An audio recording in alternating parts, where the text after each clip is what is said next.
क्या कुछ इस बार विधानसभा चुनाव के मुद्दे रहेंगे, हम आम जनता से जानेंगे। हमारा कोटा दक्षिण सबसे महंगी भूमि मानी जाती है।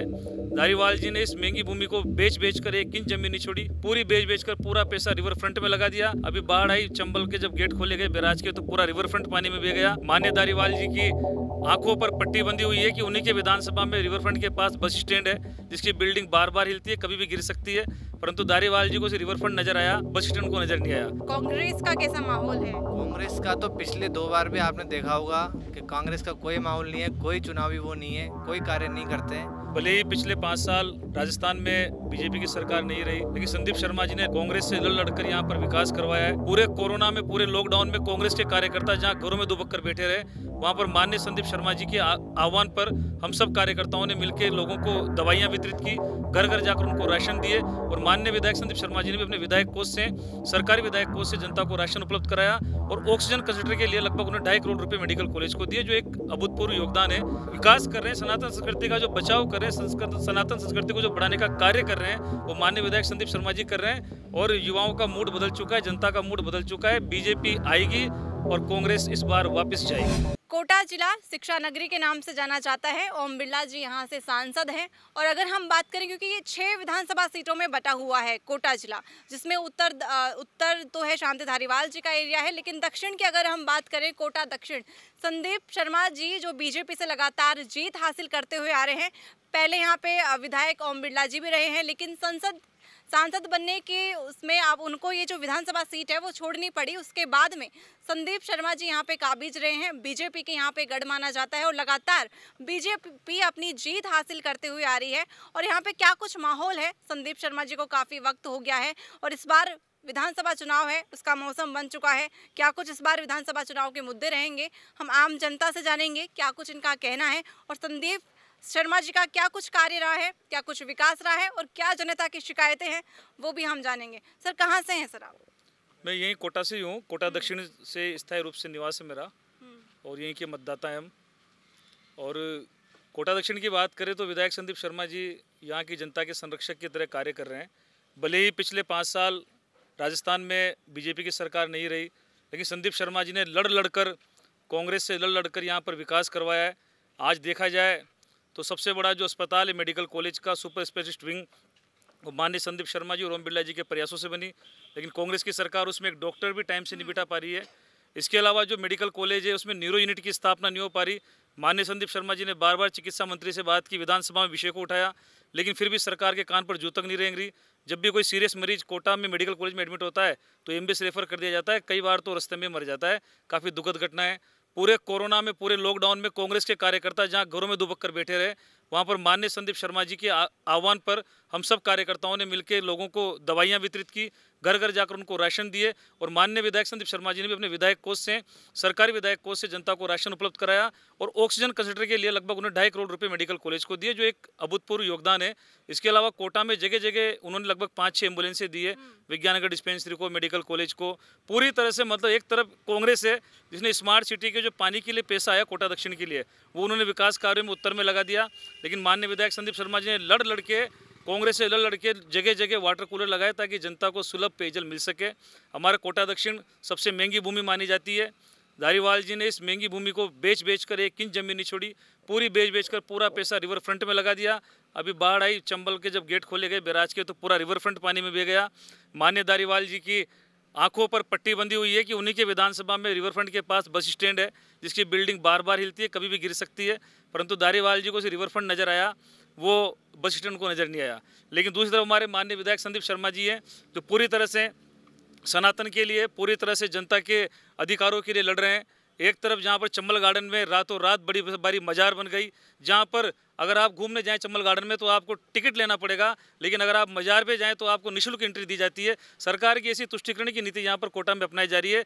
बेरू जी का जो मंदिर था वो रोड से हटा दिया गया विकास के नाम पर, लेकिन माननीय संदीप शर्मा जी वहाँ पहुँचे और उन्होंने सब कार्यकर्ताओं के साथ मिलकर धरने पर बैठ गए और ये कहा कांग्रेस सरकार से कि अगर माँ ने दूध पिलाए तो बेरू जी को हटा के बता देना। और आज वही है कि वही बेरू जी वहाँ विराजमान है और हम सब वहाँ जाकर उनकी पूजा कर रहे हैं। तो निश्चित रूप से सनातन संस्कृति का जो विकास कर रहे हैं, सनातन संस्कृति का जो बचाव कर रहे हैं, सनातन संस्कृति को जो बढ़ाने का कार्य कर रहे हैं, वो माननीय विधायक संदीप शर्मा जी कर रहे हैं। और युवाओं का मूड बदल चुका है, जनता का मूड बदल चुका है। बीजेपी आएगी और कांग्रेस इस बार वापस जाएगी। जी बिल्कुल। और आपके क्या कुछ कहना है सर, इस बार माहौल क्या कुछ बना हुआ है? बीजेपी से हैं संदीप शर्मा जी, वो बखूबी अपना ये कार्य गिनवाए, हमारी बातचीत अब उनसे हुई। क्या जनता की कुछ शिकायतें हैं? जनता की शिकायतों के लिए उनका ऑफिस खुला हुआ है, हमेशा कोई ना कोई तैयार रहता है। संदीप जी एमएलए साहब अगर यहाँ नहीं होते हैं तो फ़ोन करके तुरंत यहाँ पे बैठे हुए कार्यकर्ता संलग्न होकर उस ऑफिस में जाकर उनका कार्य कराते हैं। जलदाय विभाग से ले लीजिए आप, बिजली विभाग से ले लीजिए आप, और साफ सुथरी छवि वाले श्रीमान हमारे एमएलए साहब संदीप शर्मा जी हैं और नेतृत्व संभालते हैं। अब लोग बाग यहाँ आने के बाद शिकायतों के बारे में बताते हैं तो तुरंत फ़ोन करके, चाहे कोई सा विभाग हो, पुलिस विभाग हो, बिजली विभाग हो, जलदाय विभाग हो, ये पीछे नहीं हटते। जी। क्या कुछ सुरक्षा की अगर हम बात करें तो महिला सुरक्षा के लिए और क्या कुछ व्यवस्था करी गई है पुलिस प्रशासन से? कानून व्यवस्था कैसी है? कानून व्यवस्था तो देखिए, कानून व्यवस्था तो अपने साइड से एकदम सही है, लेकिन आम जन को अक्सर ऐसा कोई हादसा देखते हैं तो जनता को सुचारू जागृत होना पड़ेगा, पुलिस की मदद करनी पड़ेगी। एक्सीडेंट होने के बाद लोग बाग मुझे तो इकट्ठा कर लेते हैं, लेकिन 108 तक को फ़ोन नहीं करते। अभी हाल ही में कुछ दिनों पहले एक पत्थर मंडी पे एक्सीडेंट हुआ था। दोनों जनों को लेके संदीप शर्मा एमएलए साहब अस्पताल में गए, सारा काम छोड़ दिया उन्होंने। उनको मीटिंगों में जाना था, किसी भी संदर्भ में जाना था, सब छोड़ कर उनको भर्ती कराया और उसके बाद आज तक उनकी देखरेख और उनके परिवार में संपर्क बनाए रखा हुआ है। कोई भी मदद की जरूरत पड़ती है तो तुरंत कहते हैं कि आ जाओ। अच्छा, तो और भी हमारे साथ स्थानीय लोग जुड़े हैं, उनसे क्या कुछ उनका कहना है और क्या कुछ विकास रहा है इस बार संदीप शर्मा जी का, उनसे बातचीत करने की कोशिश करेंगे। तो सर आप इधर आइए, थोड़ा सुविधा होगी हमें भी। तो क्या कुछ उनका कहना है और क्या कुछ इस बार चुनावी मुद्दे रहेंगे वो भी हम जानेंगे, और इस बार विधानसभा क्षेत्र में क्या कुछ विकास हुआ है, क्या कहना है सर? इस बार बहुत ही अच्छा विकास कार्य हमारे माननीय संदीप जी शर्मा जी ने किया है और पहले भी, इससे पहले भी विधायक रह चुके थे, इस बार भी विधायक थे और भले ही कांग्रेस की सरकार थी फिर भी हमारे संदीप जी शर्मा ने लड़ जोड़ के हर तरीके से जो कार्य होने थे वो सारे कार्य किए हैं। यहाँ मंदिर देख लो, रोड देख लो, पार्क देख लो, जितनी भी कार्य होने थे सब में हमारे संदीप जी ने बहुत सहयोग किया है और आगे भी जनता यही चाहती है इनसे कि आगे भी ऐसे कार्य करते रहें और पूरी जनता इनके साथ फुल सपोर्ट है हर तरीके से।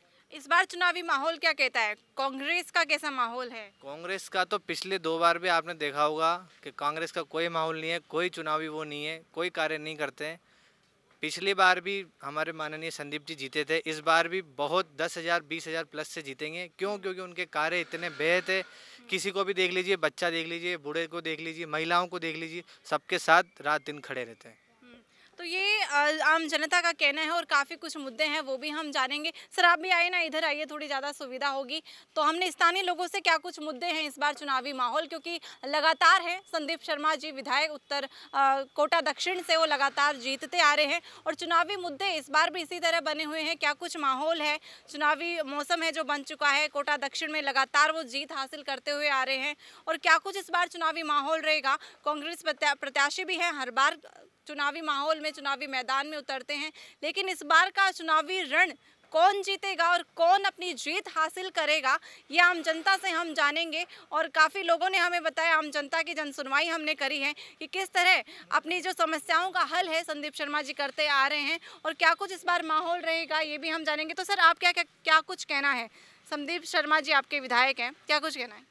संदीप शर्मा जी एक सरल स्वभाव के, आसानी से लोगों के बीच उपलब्ध होने वाले विधायक हैं। वो प्रतिदिन और आए दिन लोगों के बीच रहते हैं, हमेशा निरंतर कार्य करते रहते हैं। जनसेवा में सबसे अधिक कार्य करने वाले व्यक्ति प्रेजेंट टाइम पे अगर कोई नेता है तो वो हमारे संदीप जी शर्मा है और उनके प्रेरणा स्रोत जो माननीय लोकसभा अध्यक्ष ओम जी बिरला है वो है। उनसे वो कंटिन्यू संपर्क में रहकर लोगों की जनसेवा के लिए कार्य करते रहते। कोरोना में भी उन्होंने लोगों की खूब सेवा की है। जी बिल्कुल, ये आम जनता का कहना है कि क्या कुछ इस बार चुनावी माहौल रहेगा। ये एग्जिट पोल क्या कहते हैं? क्या बीजेपी फिर से अपनी जीत हासिल करेगी? क्या कोटा दक्षिण के काबिज फिर से संदीप शर्मा बनेंगे?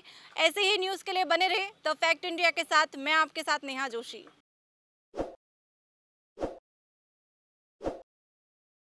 ताज़ा खबरों के लिए विजिट करें द फैक्ट इंडिया की वेबसाइट और डाउनलोड करें द फैक्ट इंडिया ऐप।